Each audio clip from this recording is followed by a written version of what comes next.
भाइयों और बहनों, जिस देश की विरासत ऐसी हो, जिसका इतिहास ऐसा हो, उसमें स्वाभाविक रूप से स्वाभिमान और आत्मविश्वास कूट कूट कर भरा होना चाहिए। लेकिन दुर्भाग्य से हमें इतिहास के नाम पर वो गढ़े हुए नैरेटिव बताए और पढ़ाए जाते रहे, जिनसे हमारे भीतर हीन भावना पैदा हो। बावजूद इसके हमारे समाज ने, हमारी परंपराओं ने इन गौरव गाथाओं को जीवंत रखा।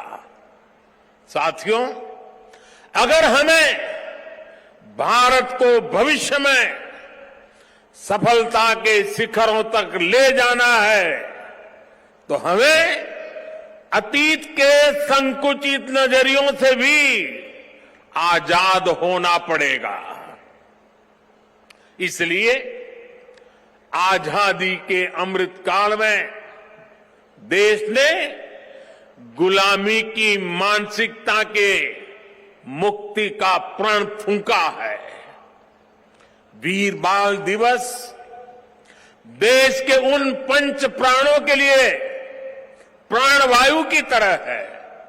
साथियों, इतनी कम उम्र में साहबजादों के इस बलिदान में हमारे लिए एक और बड़ा उपदेश छिपा हुआ है।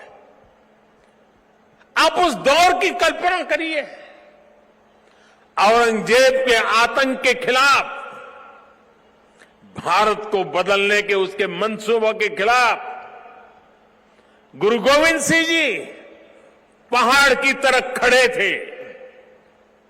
लेकिन जोरावर सिंह साहब और फतेह सिंह साहब जैसे कम उम्र के बालकों से औरंगजेब और उसकी सल्तनत की क्या दुश्मनी हो सकती थी। दो निर्दोष बालकों को दीवार में जिंदा चुनवाने जैसी दरिंदगी क्यों की गई? वो इसलिए क्योंकि औरंगजेब और उसके लोग गुरु गोविंद सिंह के बच्चों का धर्म तलवार के दम पर बदलना चाहते थे।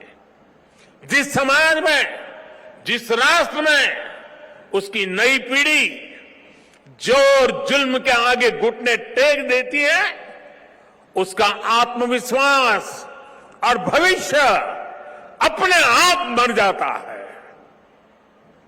लेकिन भारत के वो बेटे, वो वीर बालक मौत से भी नहीं घबराए। वो दीवार में जिंदा चुन गए, लेकिन उन्होंने उन आतताई मंसूबों को हमेशा के लिए दफन कर दिया। यही किसी भी राष्ट्र के समर्थ युवा का सामर्थ्य होता है।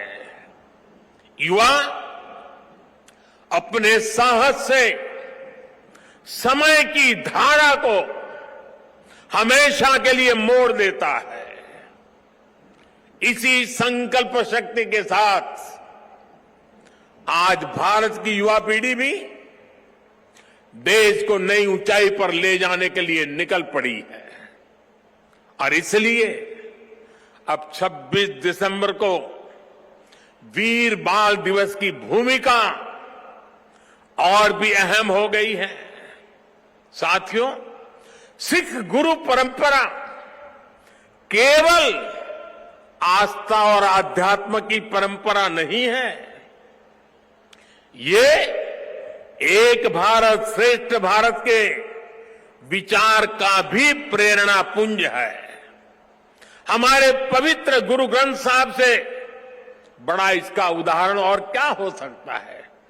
इसमें सिख गुरुओं के साथ साथ भारत के अलग अलग कोणों से 15 संतों और 14 रचनाकारों की वाणी समाहित है। इसी तरह आप गुरु गोविंद सिंह जी की जीवन यात्रा को भी देखिए। उनका जन्म पूर्वी भारत में पटना में हुआ। उनका कार्यक्षेत्र उत्तर पश्चिमी भारत के पहाड़ी अंचलों में रहा और उनकी जीवन यात्रा महाराष्ट्र में पूरी हुई। गुरु के पंच प्यारे भी देश के अलग अलग हिस्सों से थे और मुझे तो गर्व है कि पहले पंच प्यारों में एक उस धरती से भी था, द्वारिका से, गुजरात से, जहां मुझे जन्म लेने का सौभाग्य मिला है। व्यक्ति से बड़ा विचार, विचार से बड़ा राष्ट्र, राष्ट्र प्रथम का ये मंत्र गुरु गोविंद सिंह जी का अटल संकल्प था। जब वो बालक थे तो ये प्रश्न आया कि राष्ट्र धर्म की रक्षा के लिए बड़ी बलिदान की जरूरत है। उन्होंने अपने पिता से कहा कि आपसे महान आज कौन है, ये बलिदान आप दीजिए। जब वो पिता बने तो उसी तत्परता से उन्होंने अपने बेटों को भी राष्ट्र धर्म के लिए बलिदान करने में संकोच नहीं किया। जब उनके बेटों का बलिदान हुआ तो उन्होंने अपनी संगत को देखकर कहा, 4 मुए तो क्या हुआ, जीवत कई हजार।